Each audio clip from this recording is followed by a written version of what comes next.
বাংলাদেশে সবাই যার যার নিজ নিজ ধর্ম চর্চা স্বাধীনভাবে করবে। আমরা সবাই হয়তো কেউ এক এক ধর্ম অবলম্বন করতে পারে, ধর্মাবলম্বী হতে পারে, নিজেরা যেন কেউ সম্প্রদায় হিসাবে পরিচয় না দিই, সিটিজেন হিসাবে পরিচয় দিই।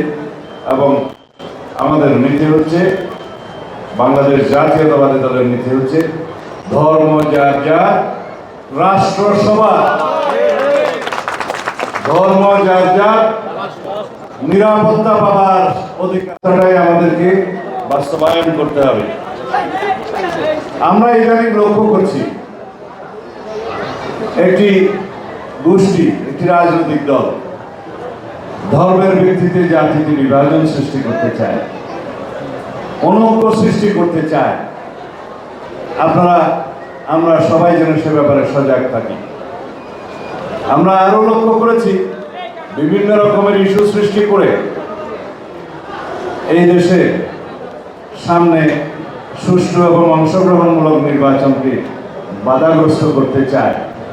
আমরা আপনাদের সামনে স্পষ্ট একটা উচ্চারণ করি, পদ্মা সেতু, মেট্রো রেল এবং এলিভেটেড এক্সপ্রেসওয়ে নির্মাণের গর্বিত অংশীদার বসুন্ধরা সিমেন্ট। বাংলাদেশে এখন নির্বাচনী আমেজ বিরাজ করছে। বাংলাদেশের মানুষ ভোটের প্রচারে নেমে গিয়েছে। সকল প্রার্থী যারা ইলেকশন করবেন বলে আশা করছেন সবাই গণসংযোগে নেমে গিয়েছে।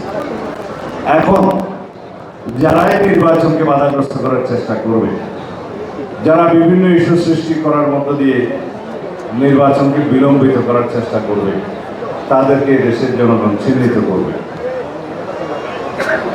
আমরা লড়াই সংগ্রাম করেছি বিগত 16 বছরে আমাদের গণতান্ত্রিক অধিকার, ভোটের অধিকার ফিরিয়ে আনার জন্য, ভোটের অধিকার প্রয়োগ করার জন্য। যেই নির্বাচন তারিখ ঘোষণা এখনো হয়নি, যে নির্বাচনের একটি সময়সীমা ঘোষণা হয়েছে, তারপর থেকে আমরা লক্ষ্য করলাম এই নির্বাচন যাতে বিলম্বিত হয় সেই প্রচেষ্টা চালু আছে কোনো মহল থেকে। এই নির্বাচন যাতে বাধাগ্রস্ত হয় সেই প্রচেষ্টা।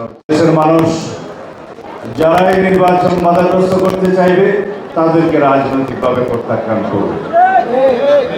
আমি আপনাদের আর বিশেষ সময় নেব না, সবাইকে আবারও শারদীয়